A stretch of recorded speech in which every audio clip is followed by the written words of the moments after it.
Superintendent, this is the Garfield Ridge Neighborhood Watch Group. This is actually one of 3 groups on the southwest side, Clearing Group, Archer Heights Group, that take the time from their personal lives and on the weekends drive around our neighborhood, Garfield Ridge, alleys, parks, schools, to make sure our community's safe. Now, you have a tough job, we all know that, and our area has been relatively quiet. But a lot of that is due to, there's many reasons. A lot of the people in blue and the police and firemen live out here. They help keep it quiet. The community gets involved. But it's groups like this that have taken it to the next level to make sure our community's safe. So without further ado, I would like to introduce the Superintendent of Police, Garry McCarthy. Thank you very much. Good evening, everyone. Good evening, everyone. Good evening. There you go. Start checking pulses. So we have a lot in common. I usually give up my days off and go on patrol also. That happens on Saturdays and Sundays because it's one of the things that I absolutely love to do is to get out and spend some time with the men and women in the department. And you know, I don't come out here. And I'm going to tell you why I don't come out here when I'm on patrol. It's because I go to the places that are on fire. Now, every community has concerns and every community has problems, but I generally spend most of my time on the south side, and when I'm on the west side, I'm usually in the 11th or the 15th district in Harrison or Austin. But what I want to kind of build on is what the alderman said, which is the fact that in 2009 there was a direction to keep those 2 beat cars in their beats. Now, it's funny that that's the introduction, because I don't even know if you realize how that's a cornerstone to the philosophy of policing that we're trying to bring back to Chicago. I call it a return to community policing, because when I got here, there were these 2 big task forces that really did all the enforcement in the city. Now, when they created those task forces, where do you think they took those officers from? They took them out of the beats and out of the districts. So while we talk about community policing, we were not structured to be able to deliver that service because there weren't enough officers in the districts to do anything but go from call for service to call for service to call for service. First of all, there weren't enough officers. Second of all, we were responding to too many jobs. Now, I know that sounds a little crazy, but when I listen to the radio when I'm on patrol and I hear a disturbance, a family disturbance, and the dispatcher describes a scenario where my daughter and my son are fighting over the remote control. I don't think, you're laughing, but that's an actual job that I heard on the radio. My daughter will not go to school. My son will not eat his mashed potatoes. And we're getting phone calls, and we're actually responding because there was a mandate in place that we will respond to every call for service. I'm sorry, folks. We're not going to do that. We're not going to waste our time doing somebody else's job. We will do jobs that we know are not our jobs, like, for instance, truancy enforcement, right?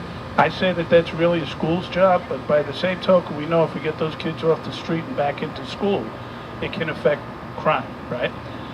Curfew enforcement, that's a parent's job. No 2 ways about it. But sometimes we have to step in and assist with that. So we're doing those things. But the bottom line is, you should be seeing, and it's going to take a long time, but you should be seeing the results of the officers going back to the districts, relying on the beats as the first line of defense, and the specialization is there to support it, right? In exceptional circumstances, we can bring in resources. We have citywide resources that will come to assist our beat officers in doing whatever it is we need to do to correct the conditions that exist. So that's a baseline of our philosophy. But right here in this neighborhood, you've had a really good run as far as your district commanders go. John Kupchak, when I got here, God rest his soul, John Kupchak, when we started changing philosophy in the department, and we started giving the district commander the resources and then holding them accountable for what was happening, John Kupchak excelled like no other district commander in the city. He was, without a doubt, the guy who got it faster. He got it better than anybody else. Unfortunately, when John passed away, we had to get another district commander down here into 8 very quickly, and I picked Dave McNaughton. And I couldn't have picked a better guy, because this is a very, I don't know if you're aware, but not just obviously in this community, the district is the largest district in the city. It has the highest population, and therefore it has actually the most crime complaints and the most calls for service. It's the busiest district in the city. It doesn't have some of the problems that the other neighborhoods have, but it's still very, very busy. And Dave came in here, he has embraced the philosophy to the degree that when we want to, actually, if there's no press here, is there? But I'm on film, I have to watch it, right? Well, we actually find a reporter who is actually interested in finding out what's going on rather than keeping a scorecard as to how many people got shot or murdered in the city. We actually send them out here to sit down with Dave McNaughton, and Dave takes them through everything from start to finish as to what we're doing as far as setting up the department to deliver community policing, which is what we did early on, putting the right people in place, and then implementing the philosophies as we went forward. Now we're reaping the results of it. Because I hope you've heard that we're down about 73 murders so far this year compared to where we were last year. We're ahead of the 2011 pace, which was the lowest crime rate in the city since 1965. On top of that, we've got about 370 less shooting victims in the city this year. I know you don't, how many people knew that? Not so many, quite frankly, because that's not what gets reported. What gets reported every day is 2 people shot, 1 person died, and so on. Never giving us any comparison if we're doing better. Folks, we have a long way to go. We have a real long way to go. But we're making progress. It's progress, not success. We're pleased but not satisfied. And the only way that we're going to have the type of city that we want to have as far as police and community working together is through organizations like yourselves who step up, take control of what's happening, don't point fingers and say, well, where are that kid's parents? And where are the police here? Where are the churches? No, it's about people who step up, work with us. We will do everything we can to provide the safety. You can ensure that it doesn't return to the way it was once we start turning those conditions around. So that's the philosophy of policing that we've embraced. I hope that's what you're seeing here in this neighborhood. And if you would like, I'll take a couple of questions if you have a few moments. Of course, I got to get out of here, but I'm certainly willing to stay for a little bit if you want to talk. Yes, ma'am. Can you stand up, please? Everybody get here. Thank you. Come on, ladies. I'm not going to argue with you.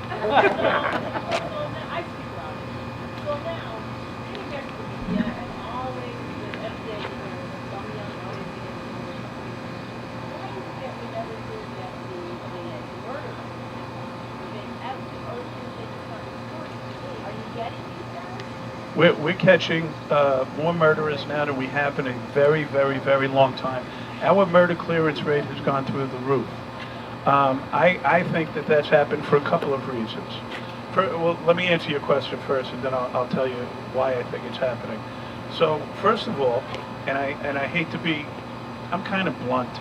I think you would appreciate it. You strike me as that type of person, right? But, you know, there's a saying in the press, if it bleeds, it leads, right?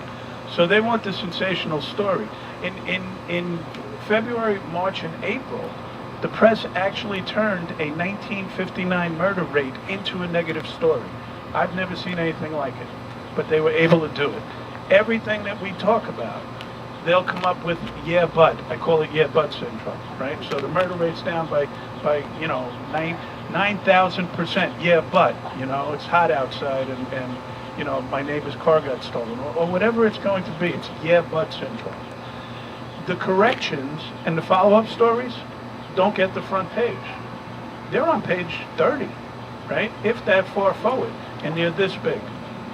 I once had recently within the last 6 months, I actually went over a reporter's head to an editor because they put in a headline of a story, McCarthy says, whatever it is that they said, I said something about the murder rate not being so bad, right? And I picked up the phone and I called the reporter and I said, you show me somewhere where I said the murder rate is not so bad. And he said, well, you know, that's how I interpreted how you explained what you're doing about it. I said, well, but your story says McCarthy said. So I called up the editor. And you know what the editor said to me? He said, well, is it in quotes? And I said, you got to be kidding me. Why should it be in quotes? It says McCarthy said, which means that I said it. Furthest thing from the truth, right? So unfortunately, that's the way it gets reported. Good news goes last, bad news gets the lead. And what they like to do is this scorecard, if you will, and keeping track without ever giving you any sort of comparison as to whether or not it's better or worse than it was, which is patently unfair. Because I got to tell you something, I say it all the time, we have an unacceptable level of gun violence in this city.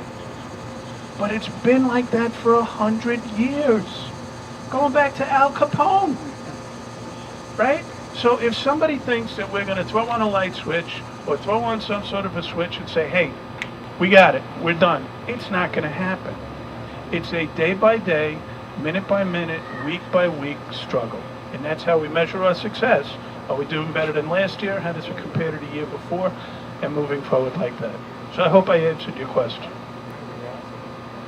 Anybody else? Yes, ma'am. What are you doing about the gangs? What are we doing about the gangs? Trying to control them or break them up. Okay. So let me give you a little bit of philosophy, at least my philosophy on gangs. It's the same question as what are we doing about narcotics, quite frankly, because my answer is the same. Law enforcement is not going to fix the narcotics problem in this country because it's a social problem. It's a criminalized social problem. That's narcotics, right? Gangs are kind of the same way. Gangs grow out of a social fabric, right, and become criminal enterprises. They started out as fraternal organizations, then they ended up kind of building into something else. Now, having said that, Chicago has one of the worst gang problems in the country. I have the opportunity to deal with my colleagues across the country all the time. One of my best friends is Charlie Beck, the chief in Los Angeles. As you all know, Los Angeles has a very, very significant gang problem. When I took a look at how we were addressing gangs through the Chicago Police Department, what I realized was, although there were things that we did about gangs, we did not have a comprehensive gang violence reduction strategy. So we actually created it because what was happening was they were playing almost like a tennis match where one guy would get shot here, another guy would get shot here, and they'd go back and forth 4 to 6 hours and 4 to 6 shootings in 4 to 6 hours in some parts of the city. Now, how do we get in front of that? The answer is we conducted an audit of all the gangs in the city, all the gang memberships, all the turfs that they say they control, because I'm not willing to say that a gang controls any turf, and who they're in conflict with. Okay, so those 4 factors. We put all of this into databases and put it right into the hands of the officers on the street. Because now, when somebody gets shot here and we find out that he's a member of the Gangster Disciples, we can predict that those Gangster Disciples are in conflict with the 4 corner hustlers who are over here. And this is where we go, we deploy our officers, we intercept guns, and we stop shootings. So that's the first thing. That didn't exist before.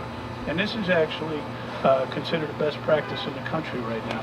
This is the reason why we've got such significant reductions in our shootings so far this year. Because these guys and women are really doing a job as far as knowing where the next thing is going to occur. That's only one thing. There's a whole different way that we're doing on narcotics enforcement, where we're you know, narcotics officers, God bless their souls, they're trying to do the right thing. But every officer wants to start a case on the corner, right, of 35th and Michigan, and take it all the way up the chain of command to get Chapo Guzman in Mexico, right? That doesn't do anything about reducing crime in the city of Chicago. That's really the point. And if we keep doing that, right, obviously I took it to an extreme, but a narcotics case can start in Englewood, right, and go up the chain and find out that the supply is coming from Markham. And if we go to Markham and wipe out that supply, it still doesn't do anything for what's happening on the ground in Chicago. So what we're focusing on is eliminating individual narcotics markets that exist on street corners by first arresting the dealers, but now putting officers there and not letting people go back there to buy drugs or to sell drugs. Then we clean up the neighborhood as best we can, fixing broken windows, if you're familiar with that theory. Fixing broken windows is a philosophy of doing low-level enforcement and sprucing things up to prevent bigger things from happening, right? That's what my dad taught me when I was a kid. Prevent the little things, you can prevent the big things. Then we organize the community and slowly but surely back out. That's another thing that we're doing. We've also got other programs that goes directly to the gang members. We do this call-in system where we take gang members who are on parole, we sit them down, and we give them 3 messages. The first message is from us, from law enforcement, saying, look, if you continue what you're doing, the next gang that kills somebody, we're going to hold the entire gang accountable, group accountability for the behavior of one. And we're going to take out the entire organization as quickly as we can for whatever reason we can. We're not going to make up arrests. We're not going to put cases on people that don't exist. But what we are going to do is we'll go after them for not making welfare payments. We'll go after them for not paying their taxes. There's a criminal we got in Chicago years ago like that too, right? What was that guy's name? Right? We'll use any method we can to do the enforcement against that group and take them out. The second message that they receive is a message from, generally, the mother of a murdered child, who tells them what they're doing to the fabric of the community with the violence and how it feels to lose a child. And the third message is an offering of social services, which generally they don't take, right? Because they use it as an excuse. I'm only doing what I'm doing because I can't get a job. Well, we'll help you get a GED. We'll help you get a job application, and we'll see what we can do to help you. And then we send them all home. And we say, deliver the message to put down the guns to your crews, right? We're talking to them, but we're also talking through them. They go back. Next time we find out that somebody got murdered, we take out a group, we bring them all in, and we say, guess what? This chair is empty because somebody didn't listen. So it's a way of changing the culture of the gangs through a couple of different, through a couple of different methods and messaging, which is a total different approach to gangs in the city. Where we do this, we seem to get a very big bump for about a 6-week period. And then we'll see once in a while it starts to spark up. Sometimes it lasts a little bit longer, but it's a long-term effect. About 35% reduction in gang violence as a result of that program. Having said that, working with the community and the churches to get these kids out of the gangs and doing something positive with their life and working on at-risk youth, all of that is happening at the same time. That was a long answer. Can I have some yes or no questions? Sir?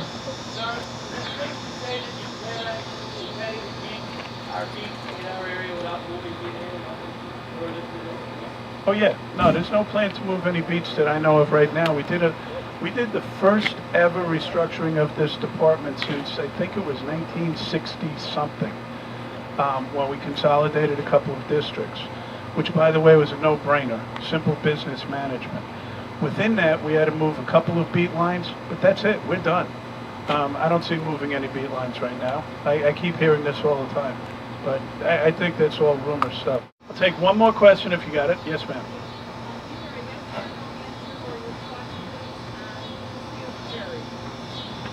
Okay, she asked about concealed carry.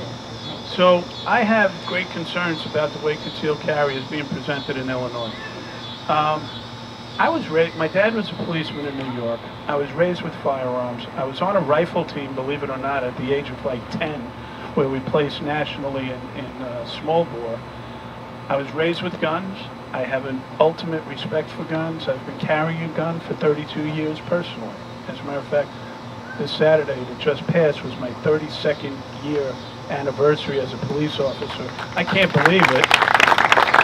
It's in a place where everybody talks like me when I started, but you know, the Chicago policemen and the New York City policemen, I'm telling you, you could switch them, and the only thing that you would see different is the accent. The character and the courage of these men and women is overwhelming. So, concealed carry, I have a problem with the way it's moving forward now for a number of reasons. The biggest reason, well, let me give you a couple of things. First of all, the solution to gun violence is not more guns, right? That's like détente. Remember when we had the Cold War? Our missiles were bigger than Russia's, right? That's not productive. That's first of all. The second thing is what you don't hear is how many people in this country get killed with their own guns. And the best example I could give you is the first victim of the Sandy Hook massacre was the legal gun owner, Mrs. Lanza, the mother of the kid, right? So that's the second thing. The third thing is the fact that the way this bill is going forward, 16 hours of training will not give you even an iota of proficiency with a firearm. I don't know how many people here know guns. That is not long enough to learn how to shoot a gun at all, how to find the front sight, and when are you going to, how much time do you think it takes to learn when you can use that gun? So think about that. Think about that. We go through 6 months of police academy training. Then we do 3 months of field training. Then we do ongoing training and annual requalifications, okay? Our qualification alone, the course takes at least an hour. So if you're getting 16 hours of training and it's the first time you've ever handled a firearm, now we're just going to give you a gun and say, here, have at it? To me, that's insanity, right? So the training that we go through, we make mistakes all the time. We make mistakes all the time. And once a gun comes out, if you're not in control of it, you're going to lose it, and a lot of people are going to get hurt. So I have a big problem with the way it's going forward. And, you know, the other thing is, those guns, they're legally owned now until such time as that person becomes the victim of a burglary, and then they become the wrong guns, right? So I want to leave you with two things, if you don't mind. There's another fellow named Zalewski who's in the House who did an amazing job last year. We got to get it done again. Is that he introduced the bill down in Springfield. I agree with you. He introduced a bill down in Springfield. As far as firearms is concerned, I want to leave you with this.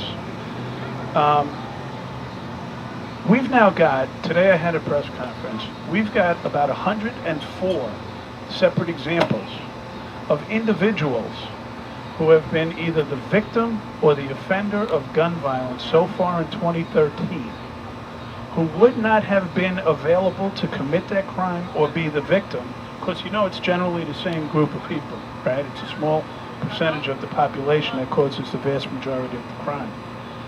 Would not have been available to commit that crime or be the victim if there was a 3-year mandatory minimum for illegal possession of a firearm. Now, the second thing that we need is truth in sentencing, which means you get a mandatory minimum sentence of 3 years. You have to do 85% of your time. The best example that I could give you was the murderer, alleged murderer of Hydea Pendleton. Everybody knows about Hydea Pendleton, right? Did you know that the individual who shot and killed her was convicted of illegal possession of a firearm about 8 months before that incident and was given probation?